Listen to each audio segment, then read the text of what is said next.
Assalamualaikum warahmatullahi wabarakatuh. Selamat datang di channel Cerita Astral, channel yang menyajikan cerita rakyat dan urban legend di setiap pelosok Nusantara. Channel yang selalu menjadi teman menuju tidur Anda. Sebelum saya melanjutkan ceritanya, jangan lupa dukung channel ini dengan cara like setiap videonya dan klik tombol subscribe, lalu nyalakan lonceng notifikasinya agar tidak ketinggalan cerita-cerita seram selanjutnya. Tarik selimut kalian, pasang headset, dan putar ceritanya. Di lereng barat Gunung Malempu, tersembunyi sebuah kampung adat Bugis yang bernama Tapak Kaluku. Kampung ini dijaga oleh kearifan leluhur yang diwariskan turun-temurun. Di sana, hutan adalah ibu, gunung adalah bapak, dan angin dianggap sebagai pesan dari para arwah. Tapak Kaluku bukan kampung besar, hanya 30 rumah berdinding bambu dan beratap rumbia yang membentuk lingkaran besar menghadap ke tanah bola Sibawai, lapangan upacara yang dianggap sakral. Di tengah lapangan, berdiri sapu bola, rumah adat kepala kampung, seorang tua bernama Puang Labang. Lelaki yang rambut dan alisnya telah memutih, namun pandangan matanya tetap tajam, seperti keris warisan leluhurnya. Sore itu, awan bergulung pekat di atas gunung. Hujan belum turun, tetapi udara basah dan bau tanah menggantung berat di udara. Di balik pegunungan, di antara pepohonan beringin dan damar yang menjulang, terdengar lolongan pelan, tetapi cukup panjang untuk membuat burung-burung berhenti berkicau.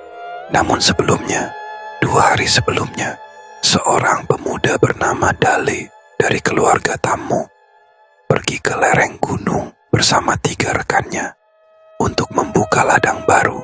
Mereka membawa parang, cangkul, dan niat Dale memotong semak-semak rimbun, lalu memukul sebatang akar besar yang menjalar seperti ular tidur. Tanpa tahu, ia telah menghancurkan sebuah lubang batu yang diselimuti lumut hitam, tempat yang oleh leluhur disebut sebagai Buweng Sumbang, batu larangan yang tidak boleh disentuh. Dale tak sadar, ia bahkan buang air kecil di dekat lubang itu, lalu menancapkan kayu sebagai penanda bahwa ladang barunya akan dimulai dari sana.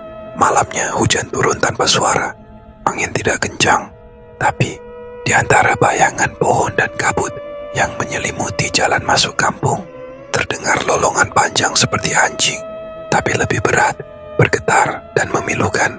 Bukan lolongan binatang lapar. Ini seperti suara yang membawa dendam dari dunia lain.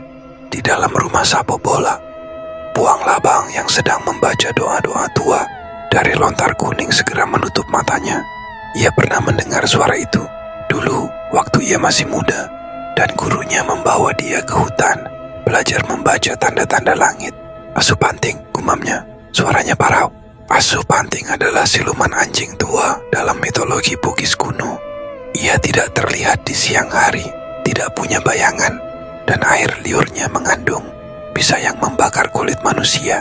Menurut legenda, Asupanting akan memburu siapapun yang mengganggu sarangnya, dan ia akan menandai daerah buruannya dengan air liur yang tak kasat mata, menciptakan pagar gaib agar mangsanya tidak bisa keluar.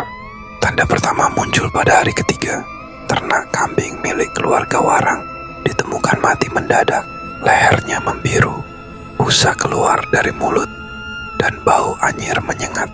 Tidak ada bekas gigitan, hanya bulu-bulu putih yang menempel di batang leher seperti wol basah. Saat itu warga belum mengaitkan apapun. Hari keempat, anak perempuan dari keluarga Bulu terjatuh dan menjerit kesakitan. Kaki-kakinya melepuh seperti tersiram air mendidih. Dokter dari kampung sebelah dipanggil, tetapi tidak bisa masuk.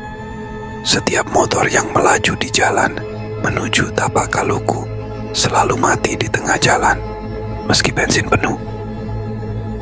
Tanda kedua datang dengan lebih jelas. Salah satu warga, Ladito, seorang petani yang ikut ke gunung bersama Dale, mendadak menggigil dan mengeluh kulitnya gatal. Saat dibuka, betisnya penuh bercak hitam dan luka melepuh. Ia sempat berkata bahwa malam sebelumnya ia merasa sesuatu menjilat kakinya dari balik kelambu, tapi tak ada apa-apa di sana. Puang Labang memanggil para tetua kampung. Mereka berkumpul di kolong rumah Sapo Bola, membakar dupa dan membaca surah Yasin dan doa-doa leluhur. Namun suara lolongan itu terus terdengar setiap malam. Hingga malam ke-10 kampung itu sudah seperti perangkap. Hewan-hewan menghilang, air sumur berubah bau, dan anak-anak mulai bicara dalam tidur mereka dengan suara bukan milik mereka. Sementara itu, di kampung Lisuang, yang letaknya 2 gunung dari tapak Kaluku, 2 orang penggembala sakti sedang dalam perjalanan. Mereka adalah Laupa dan Andi Burhan. Bukan sembarang penggembala, melainkan pemburu siluman dari garis keturunan penjaga alam spiritual Bugis. Mereka membawa tali penjerat dari ijuk pohon tapi dan kain pelapis mata dari kulit rusa merah. 2 alat yang diyakini mampu menembus tipu daya siluman hutan. Saat mereka menuruni jalan setapak ke arah barat, mereka melihat sesuatu yang tak biasa. Jejak air liur memanjang di udara, membentuk dinding tak kasat mata, dan langit di atas tapak Kaluku tampak lebih gelap dari daerah sekitarnya. Kita sudah dekat, kata Laupa. Itu kampung yang sudah dikelilingi mulut asu panting. Bukan kampung biasa. Kita harus minta izin kepala adat sebelum masuk, ujar Andi Burhan. Mereka melangkah menuju gerbang batu kampung adat itu, melewati batas racun yang hanya bisa dilihat oleh mata batin, lalu mengetuk rumah kepala adat. Puang Labang membukakan pintu. Saya sudah tunggu kalian sejak malam pertama lolongan itu, ucapnya. Hening menyelimuti tapak Kaluku malam itu, namun bukan keheningan yang damai. Itu keheningan yang seolah menahan napas, menunggu sesuatu meledak. Di luar, kabut mulai turun tipis dan mencium atap rumah satu persatu. Lolongan itu belum terdengar malam ini, tapi semua orang tahu itu hanya soal waktu. Di dalam rumah adat, cahaya obor menari di dinding kayu. Puang Labang duduk bersila di atas tikar pandan, berhadapan dengan 2 tamunya. Laupa dan Andi Burhan sudah membuka penutup kepala mereka. Wajah mereka tirus, tetapi mata mereka tajam dan bersih. Mata orang yang pernah memandang langsung ke dalam dunia gaib dan kembali dengan akal yang masih utuh. Sebutkan semua kejadian sejak pertama, kata Laupa, sambil menyiapkan 3 biji pinang dan selembar daun sirih yang ia susun menjadi pembuka pembicaraan adat. Puang Labang menerimanya, mencium, lalu meletakkannya di hadapannya. Lalu ia mulai bercerita tentang Dale dan teman-temannya yang membuka ladang di lereng gunung, tentang lubang batu yang hancur, tentang anak-anak yang melepuh, ternak yang mati, dan malam-malam yang dililit lolongan gaib. Ia menjelaskan semua tanda yang telah dikenalnya sejak kecil, dari ajaran gurunya yang sudah wafat 20 tahun lalu. Ini bukan hanya mara biasa, ucap Puang Labang pelan. Siluman ini tidak hanya ingin menakut-nakuti, ia ingin mengurung kampung ini, menjadikannya kandang. Andi Burhan menunduk. Ia mengambil secarik kulit rusa dari tas rotan di punggungnya dan mengikatkannya ke matanya. Saya ingin melihat batasnya, katanya. Laupa hanya mengangguk. Andi Burhan berdiri, berjalan keluar rumah adat. Hujan rintik sudah mulai turun dan kabut turun rendah, menutupi betis. Beberapa warga yang masih terjaga melihatnya berjalan perlahan, lalu berdiri tertegun. Dari balik kain rusa yang menutupi matanya, ia bisa melihatnya. Dinding air liur dan bulu beracun memanjang dari ujung ke ujung kampung. Terlihat seperti jaring lengket yang membentuk setengah kubah di atas kampung. Di tempat-tempat tertentu, bulu siluman itu menggantung, bergetar seolah menyaring siapa yang keluar masuk. Tak terlihat mata biasa, tapi ia tahu, setiap kali seseorang melewatinya, luka akan tumbuh. luka yang melepuh, luka yang menular. Andi Burhan kembali masuk dan duduk. Kita terperangkap, katanya. Berapa hari menurutmu? Tanya Laupa. 5 hari lagi sebelum siluman itu mulai mengambil nyawa. Puang Labang menarik napas dalam. Kita harus menghadapinya lebih cepat. Sementara itu, di rumah paling selatan kampung, Dale duduk gemetar. Tubuhnya panas dingin. Ibunya sudah menaburkan garam dan membakar dupa di setiap sudut rumah, tapi tak mempan. Ia terus bicara sendiri, kadang mengerang, kadang tertawa. Ia berkata, "Saya lihat matanya, Bu." Matanya menyala merah. Ia duduk di lubang itu, diam saja, tapi matanya mengejar saya. Luka melepuh di punggungnya menyebar.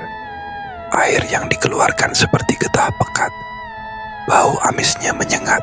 Saya sudah bilang, jangan buka ladang di sana, ujar ibunya sambil menangis. Itu tempat arwah penunggu. Pagi hari berikutnya, Laupa dan Andi Burhan melakukan ritual pelacak di tengah lapangan bola Sibawai. Mereka menaburkan abu kayu meranti, darah ayam hitam, dan menancapkan keris pusaka milik Puang Labang. Laupa duduk di tengah lingkaran, sementara Andi Burhan melafalkan mantra dalam bahasa Bugis kuno, menyambung nyawa dengan roh penjaga kampung. Setelah 30 menit, tanah di sekitar mereka bergetar pelan. Abu dan darah membentuk pola aneh, jejak 4 kaki dengan cakar panjang. Tetapi yang mengerikan, jejak itu muncul dari arah dalam kampung, bukan dari luar. Dia sudah masuk, kata Laupa pelan. Malam ini dia akan datang ke rumah Dale. Ia akan menjemput kembali sarangnya dan siapapun yang menyentuhnya. Saat malam mulai turun, warga Tapak Kaluku berdiam dalam rumah masing-masing. Lampu dimatikan, dupa dibakar, bau garam dan bawang putih memenuhi udara. Tapi semua tahu, malam ini akan jadi awal dari pertarungan antara manusia dan siluman yang tak bisa dilihat dengan mata biasa. Laupa dan Andi Burhan berdiri di depan rumah Dale. Di tangan mereka, jerat ijuk dan keris bertangkai kayu hitam. Mata mereka terpejam, tetapi telinga mereka mendengar lebih tajam dari anjing gunung. Dan dari kejauhan, lolongan itu kembali terdengar panjang, dalam, dan kali ini diiringi suara langkah yang tidak biasa. Bukan langkah manusia, tapi juga bukan kaki anjing biasa. Langkah itu berat, menyeret, dan membawa dendam. Malam itu, langit Tapak Kaluku hitam pekat. Tidak ada bintang. Bulan pun seperti bersembunyi di balik awan berat. Seakan seluruh alam semesta menolak menjadi saksi dari apa yang akan terjadi malam itu. Angin bergerak pelan, bukan angin yang membawa dingin segar dari gunung, tapi angin berat, basah, membawa bau tanah busuk dan darah basi. Bau yang membuat perut siapapun ingin muntah. Di depan rumah Dale, Laupa berdiri tegak. Tangannya menggenggam seuntai tali ijuk yang sudah direndam minyak kemiri selama 3 malam berturut.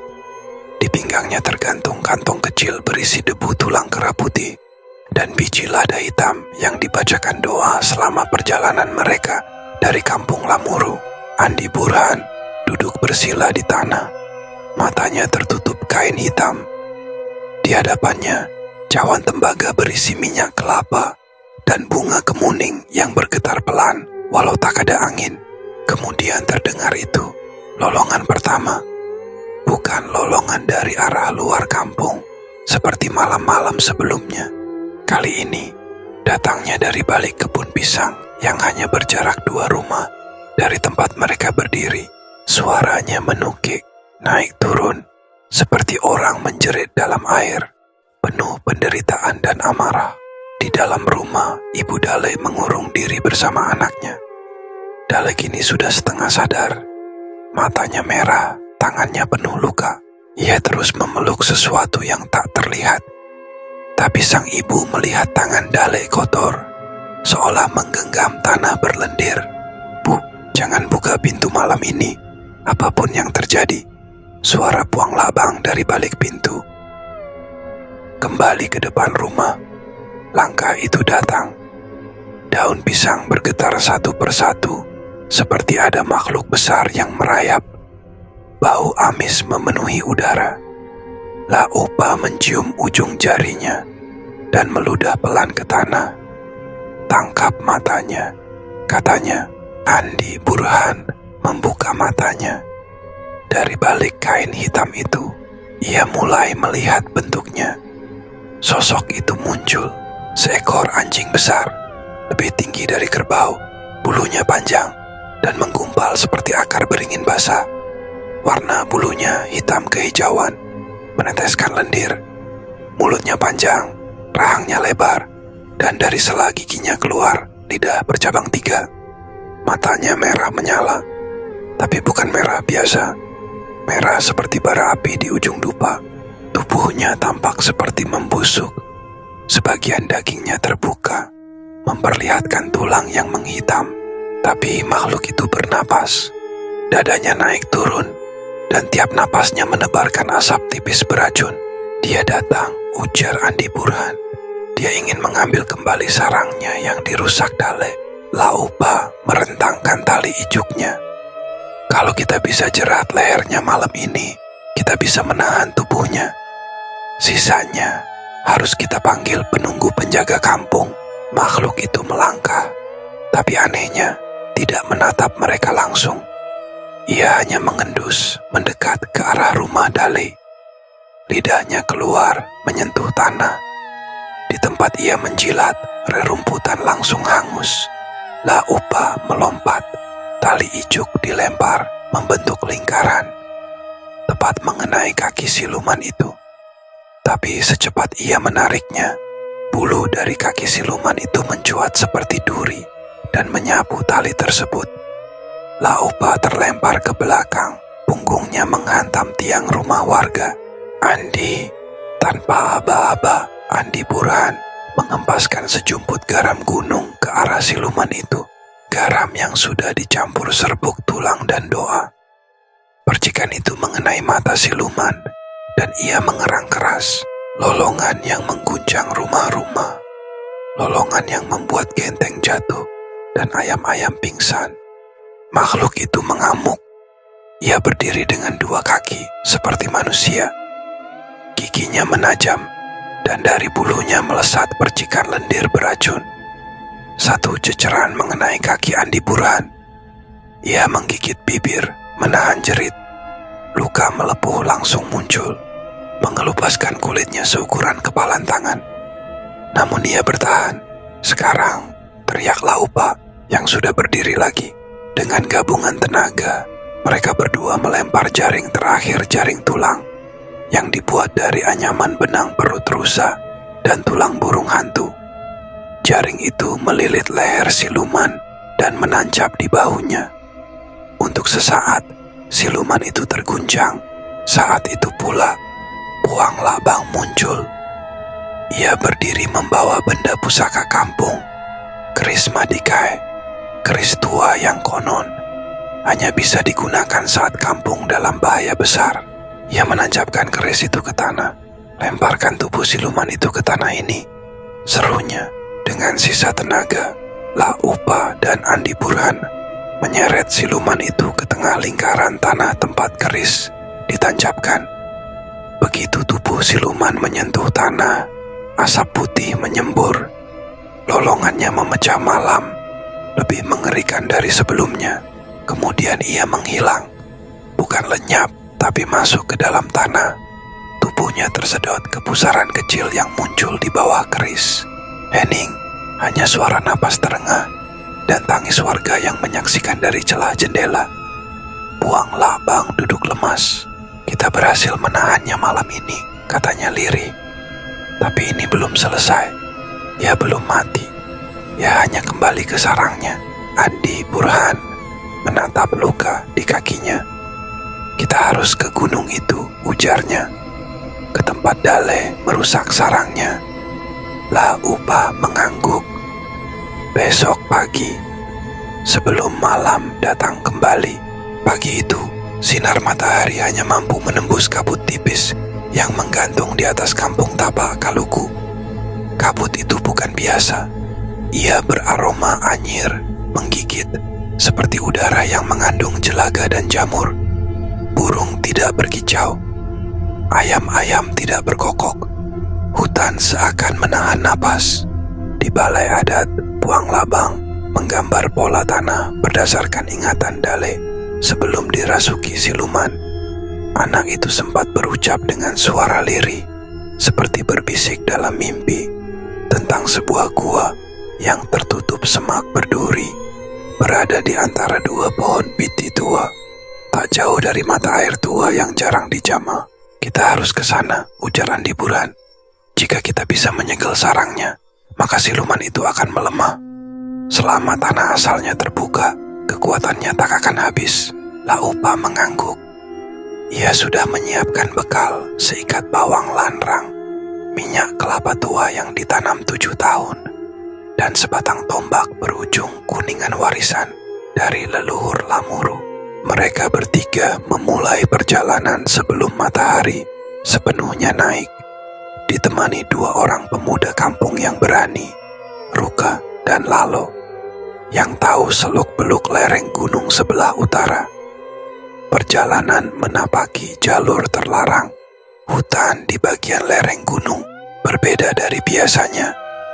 Jalur yang sebelumnya sering digunakan warga kini penuh tanaman liar, semak berduri dan akar yang melintang seperti sengaja menutup jalan. Udara menjadi dingin mendadak. Meski mereka masih dalam ketinggian rendah, Andi Burhan meraba kulitnya. Lihat ini. Ia menunjukkan tangannya, kulitnya mulai mengelupas tipis, seperti sisik. Laiknya kita sudah masuk wilayah auranya, kata Laupa. Siluman itu membangun batas wilayah dengan racunnya. Semakin dekat ke pusat, semakin kuat dampaknya. Lalu menunjuk ke satu titik. Itu pohon piti tua. 2 batang berdampingan. Di sela keduanya terdapat semak berduri yang sangat padat. Tapi dari sela-selanya tercium bau busuk tanah yang dibusukkan waktu dan darah.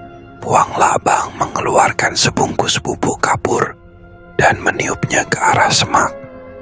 Ajaib, duri-duri itu mengering seketika, lalu roboh satu persatu, membuka jalan ke dalam sebuah gua kecil. Gua itu sempit, hanya cukup dilewati merangkak, tapi dari dalamnya mengalir udara hangat, kering dan bau amis pekat. Siluman itu tinggal di tempat yang tidak boleh disentuh, gumam Puang Labang. Tempat persembunyian roh-roh tua yang ditinggalkan penjaga hutan. Di dalam sarang, setelah menerangi obor dengan minyak khusus, mereka merayap masuk satu persatu. Dinding gua dipenuhi ukiran alami yang menyerupai taring dan cakar. Setiap langkah, tanah mengerut seperti bernapas. Di kedalaman sekitar 2 tombak, mereka sampai pada ruang sempit berbentuk lingkaran. Di tengahnya, terdapat lubang berisi lendir pekat. Dari sanalah suara lolongan bergema pelan. Meskipun tidak ada satupun makhluk yang tampak, ini tempat siluman itu dilahirkan, ujar Laupa. Atau tempat ia menetas. Andi Burhan berlutut dan menaburkan debu lada hitam ke sekeliling lubang. Kita perlu menutup lubangnya, tapi tidak bisa dengan batu atau tanah biasa. Ia akan kembali membuka jalan, katanya. Harus kita segel dengan roh pelindung. Puang Labang mengangguk. Ia membuka gulungan lontar berisi mantera tua. Dengan suara berat, ia mulai membaca, memanggil penunggu tanah. Namun tiba-tiba, suaranya terhenti. Lantai gua berguncang. Dari dalam lubang lendir, muncul sesuatu bukan tubuh penuh. Hanya sejumput bulu beracun dan mata merah yang menatap mereka.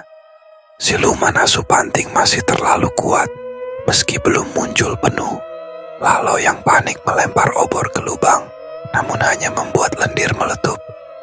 Percikan menyambar luka, membakar kulitnya seperti air keras. Ia menjerit keras. Kita belum bisa segel keluar. Sekarang mereka mundur tergesa, menarik Ruka yang masih terbakar. Andi Burhan menutup lubang gua dengan jaring ijuk sementara. Sebelum keluar, ia menanam satu benda terakhir, cermin kecil. Ini untuk melihat jika ia keluar, dan ia akan mencoba keluar lagi. Di luar gua, Ruka digotong dengan luka parah di tangan dan leher. Tubuhnya menggigil. Racun dari lendir asupanting sudah mulai menyebar. Kita butuh bantuan roh penjaga, kata Laupa, sambil mengoleskan minyak kemiri ke tubuh Ruka. Tanpa itu, gua itu hanya menjadi pintu masuk lagi. Puang Labang termenung. Dulu, ada penjaga hutan yang pernah kami panggil saat kampung diserang babi hutan jadi-jadian. Tapi ia meminta tumbal, satu nyawa, satu jiwa yang bersih. Andi Burhan menatapnya tajam. Kita bisa cari cara lain. Tapi jika tidak, kampung ini tidak akan punya waktu lebih dari 3 malam. Malam turun cepat seperti tirai berat dari langit.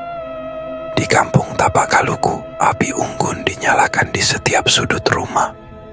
Bukan untuk mengusir dingin, tapi sebagai batas gaib, agar asupanting tidak menyeberang ke dalam rumah.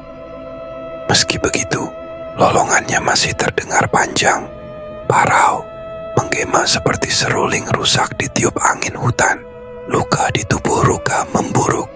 Kulitnya mengelupas seperti sisik ular mati. Darahnya menghitam dan lidahnya mulai kaku. Di luar, ternak yang masih hidup mulai mengamuk tak terkendali, seperti mencium aroma darah dari dunia gaib. Di balai adat, suasana hening.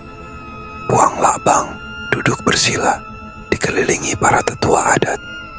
Di depannya, di atas tikar pandan, terdapat sebuah batu bundar berukuran kepala manusia, batu panggil, peninggalan leluhur yang hanya digunakan ketika ingin berkomunikasi dengan roh penjaga hutan.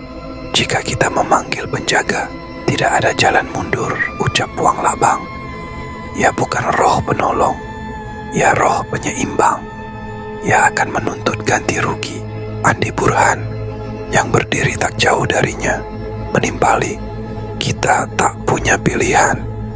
Asupanting sudah melewati batas. Kita butuh roh yang bisa membendung kekuatan sejenisnya. Laupa menarik napas panjang. Kalau memang harus menebus dengan nyawa, biarlah roh itu memilih sendiri. Puang Labang mulai menaburkan campuran daun pandan, kemenyan, dan bunga kunyit ke atas batu panggil. Ia menyentuh permukaannya yang dingin, lalu membaca mantra kuno dalam bahasa Bugis kuno, lambat, dalam, dan bergetar. Beberapa detik tidak terjadi apa-apa, namun tiba-tiba angin berputar di dalam balai, menumbangkan lampu minyak dan membuat api unggun redup. Suara lolongan asupanting terhenti seketika, digantikan dengan suara napas berat seperti kerbau raksasa tidur. Lantai berguncang pelan. Batu itu mulai hangat dan berpendar samar. Dari sudut ruangan, sesosok bayangan muncul, hitam, besar, tidak berbentuk pasti. Hanya 2 mata kuning menyala, dan bau hutan tua yang basah memenuhi ruang. Kalian memanggilku dari tidurku yang dalam, dan sekarang kalian menawar padaku. Suara itu seperti suara pepohonan tumbang dan sungai meluap bersamaan. Puang Labang berbicara dengan kepala tertunduk. Kami memohon bantuanmu, penjaga. Sarang siluman telah terbuka, dan ia berburu anak cucu kami. Bantu kami menyegel tanahnya. Aku bisa, tapi pintu gaib hanya dapat ditutup dengan jiwa yang bersih. 1 jiwa untuk 1 malam damai. Balai adat sunyi. Tiba-tiba suara kecil terdengar dari pojok balai. Saya rela. Semua kepala menoleh. Seorang gadis, Nadia, cucu Puang Labang, yang baru berumur 13 tahun, berdiri di ambang pintu. Ia membawa bunga kenanga dan memegang keris kecil di tangannya. Ayah saya meninggal karena siluman itu. Kakak saya juga. Saya tidak bisa duduk diam sementara kampung ini hancur. Puang Labang hampir roboh mendengarnya. Namun roh penjaga hutan bergumam pelan, jiwanya memang bersih. Tapi waktunya belum. Bayangan itu melangkah ke arah Nadia. Tangan gelapnya menyentuh ubun-ubun gadis itu. Sesaat, udara jadi berat, lalu roh itu melayang keluar, menembus atap balai adat menuju langit malam yang mulai meradang. Lolongan asup panting kembali terdengar. Kali ini bercampur erangan seperti tertusuk duri. Di kejauhan, api menyala di langit gunung. Sarangnya mulai terbakar dari dalam. Keesokan paginya, di bawah pohon biti tua, sarang asupanting kini menyemburkan asap hitam. Tanda bahwa penjaga hutan telah memenuhinya dengan energi penyegel. Namun, berita duka datang. Lalo ditemukan tewas di bawah pohon pinasa. Tubuhnya membeku seperti diselimuti kabut es, tapi wajahnya tersenyum damai. Ia yang terpilih, jiwa bersih yang diam-diam berdoa agar kampungnya selamat. Tidak pernah mengucapkan niat, tapi seluruh hutan mendengarnya. Di kampung, lolongan berhenti. Tapi Puang Labang tahu, asupanting belum mati. Ia hanya dikurung, dan kurungan bisa rapuh oleh lupa. Jika suatu hari, anak cucu kita kembali menginjak tanah larangan dan membuka sarangnya lagi, maka ia akan kembali dan menuntut jiwa lagi. 3 hari setelah pemanggilan roh penjaga hutan, kampung Tapak Kaluku mulai tenang.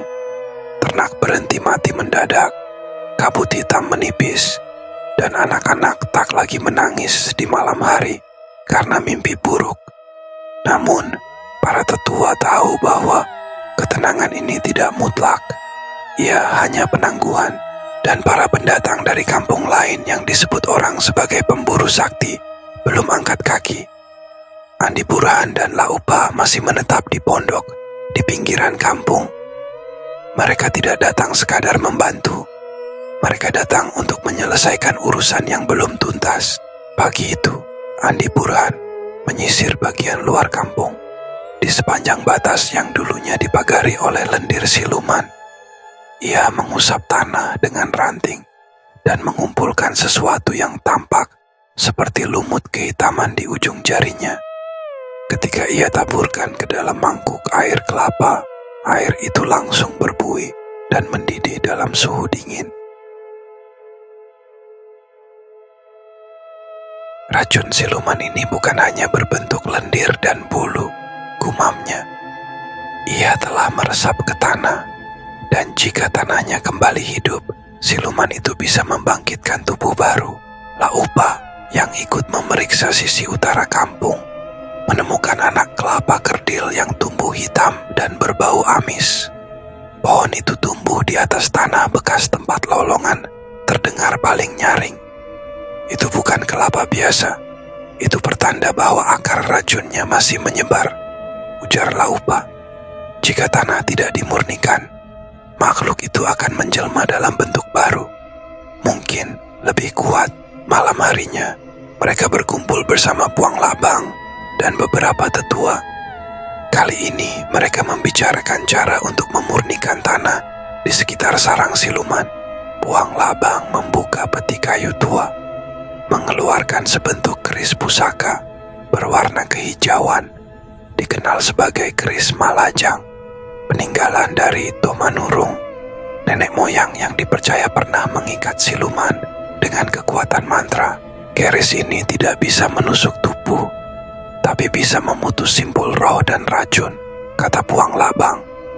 Namun, keris ini hanya bisa bekerja jika dibenamkan ke tanah oleh seseorang yang tidak memiliki dendam. Andi Burhan memandang Laupa. Mereka saling mengangguk.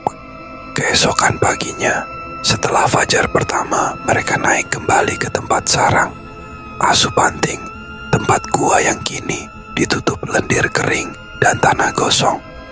Bau busuk masih menguar, tapi tidak sekuat sebelumnya. Di sana, dengan ditemani Puang Labang dan beberapa warga muda, mereka membentuk lingkaran. Laupa mengambil keris dan mulai membaca doa dalam bahasa Bugis kuno. Tanah yang tersentuh darah hitam, tanah yang dijilat oleh suara malam, kembalilah jadi alas kaki manusia, bukan rumah binatang dari batas sunyi. Keris Malajang ditancapkan ke tengah tanah, tepat di depan mulut gua. Tanah bergetar pelan, lalu dari dalam terdengar suara geraman, bukan lolongan seperti sebelumnya, tapi isak. Seolah makhluk itu menyadari ia dikurung selamanya. 5 hembusan angin menerpa mereka, lalu sunyi. Di langit, awan yang gelap selama 2 minggu terakhir pecah dan terbuka. Matahari menyinari lereng gunung tanpa hambatan. Di kampung, malam itu, warga berkumpul di pelataran balai adat. Sebuah ritual syukuran digelar sederhana. Ayam hitam disembelih, daun-daunan wangi dibakar, dan nasi kuning dibagi ke semua rumah. Namun Puang Labang menyampaikan satu pesan terakhir. Siluman itu tidak datang tanpa sebab. Ia tinggal di sarangnya puluhan tahun, bahkan ratusan. Kita yang membangunkannya karena kita melupa. Ia memandang ke arah para pemuda. Jangan abaikan batas-batas lama. Jangan sebut tanah sebagai milik kalau tak tahu isinya. Andi Burhan dan Laupa pamit sebelum subuh. Mereka melanjutkan perjalanan, menyusuri hutan-hutan lain yang mulai gelap oleh jejak siluman serupa. Mereka tahu Asupanting mungkin satu, tapi bukan satu-satunya. Dan di punggung Andi Burhan tergantung seikat rambut halus yang dikeringkan, bulu dari Asupanting sebagai tanda bukti dan peringatan bagi siapapun yang berani melupakan.